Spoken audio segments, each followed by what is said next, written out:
अस्सलाम वालेकुम स्टूडेंट। आज आप पढ़ेंगे प्रॉपर्टीज़ ऑफ वेव। वेव की जो प्रॉपर्टीज़ हैं, जो हमारे पास टर्म्स यूज़ होते हैं, वो हम सारे के सारे इसमें कवर करेंगे। सबसे पहले देखते हैं नंबर वन, क्रस्ट क्या होता है।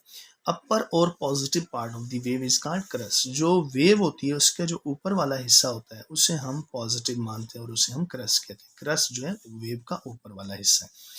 फॉर एग्जाम्पल, अब हमारे पास जो नेगेटिव और lower part of the wave है उसे हम ट्रफ कहते हैं। ट्रफ क्या है देखेंगे, लोअर और negative part of the wave is called trough. नीचे वाला जो वेव का हिस्सा है उसे हम ट्रफ कहते हैं, क्रस्ट और ट्रफ।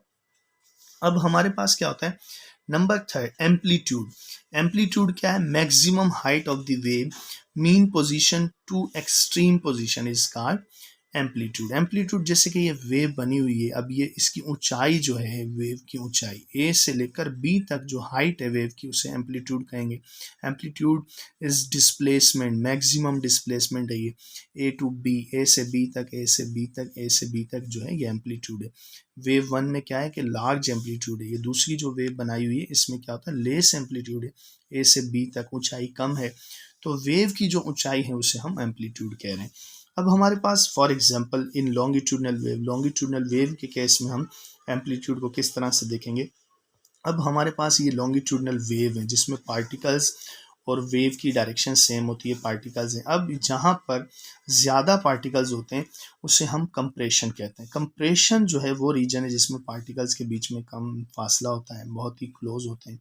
अब इसको अगर डील किया जाए तो कंप्रेशन जो है इसको हम क्रस्ट मानते हैं, और रेयर फ्रैक्शन वो रीजन है जिस जगह पार्टिकल कम होते हैं। रेयर फ्रैक्शन को हम जो है ट्रफ मानते हैं, क्रस्ट ट्रफ, क्रस्ट ट्रफ, इस तरह से कंप्रेशन क्रस्ट के जो है कॉन्साइड्स हो जाता है, और हमारे पास ये कंप्रेशन क्रस्ट। अब ये जो रेयर फ्रैक्शन है उसको हम ट्रफ कह रहे हैं। तो ये बीच से अगर मीन लाइन ड्रॉ की जाए तो इससे हम अगर ऊंचाई देखें इस वेव की तो वो एम्पलीट्यूड आ जाता है। उसके बाद हमारे पास जैसे कि नंबर 4 आता है, रेयर फ्रैक्शन क्या है। It is a region where particles are far each other और distance between particles are large as compare to normal. अब रेयर फ्रैक्शन वो रीजन है जिसमें पार्टिकल्स के दरमियान बहुत ही ज़्यादा फासला होता है, रेयर होते हैं पार्टिकल। और कंप्रेशन वो रीजन है जिस जगह पार्टिकल बहुत ही करीब करीब होते हैं। अब देखते हैं कंप्रेशन की definition. Compression, it is a region where particles are near to each other और less distance between particles. Particle के दरमियान बहुत ही थोड़ा सा फासला होता है, ये हमारे पास कंप्रेशन कहलाता है।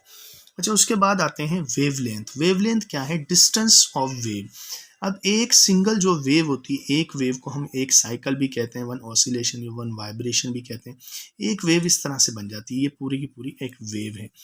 अब हम कह सकते हैं length of a wave is called wavelength, या यूं भी कहा जा सकता है the distance between two consecutive crust और ट्रफ। दो लगातार क्रस्ट के बीच का जो फासला होता है, जैसे इस क्रस्ट से लेकर इस क्रस्ट तक का फासला, इसे वेवलेंथ कहा जाता है। ये वेव की लेंथ है, एक वेवलेंथ हो गई, एक वेवलेंथ ये है कि ये है किस तरह से। अच्छा, जो सिंगल वेव है, जैसे कि अगर मैं एक वेव को बनाऊं इस तरह से, अब इसमें ये यहाँ पर एक क्रस्ट आ रहा है, एक ट्रफ आता है। कभी कभी यूं भी पूछ लिया जाता है distance between crest and trough. Distance between crest and trough is equal to lambda upon 2। Wavelength के अगर हम दो हिस्से कर दें, लेमडा अपॉन 2, लेमडा को जो है हम वेवलेंथ के लिए जो है शो करते हैं, या वेवलेंथ को लेमडा से लिखा जाता है।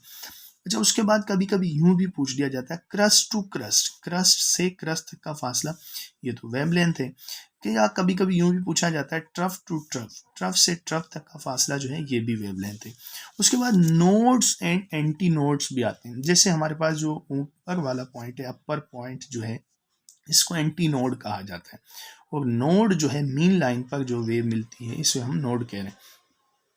सिंपल आप यूं भी डिफाइन किया करते हैं इन्हें कि नोड वो पॉइंट है जिसमें जो एम्पलीट्यूड है वो जीरो हो, और एंटी नोड वो पॉइंट है जिसमें एम्पलीट्यूड मैक्सिमम हो। तो कभी कभी हमारे पास, अब देखें एंटी नोड जो है ये रहा, एंटी नोड ए से हमने डिनोट किया, नोड्स जो है 1 2 3 4 5 इस तरह से जो है ये नोड्स हैं सारे, और ये नीचे ये एंटी नोड्स हैं।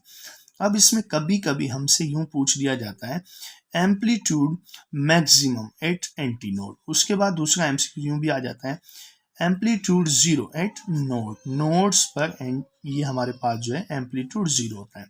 और एक एमसीक्यू यूं भी आता है, node to node distance, node to node, node से लेकर नोड तक का फासला आधी वेवलेंथ होती है, ठीक है। पूरी वेवलेंथ जो है इस तरह से है हमारे पास, नोड टू नोड जो है लेमडा अपॉन 2 होगा।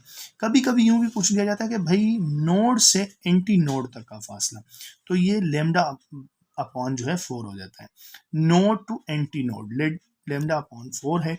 अब एक वेव के अगर हम 4 हिस्से कर दें, चौथाई हिस्सा जो है ये हमारे पास node to anti node distance आता है।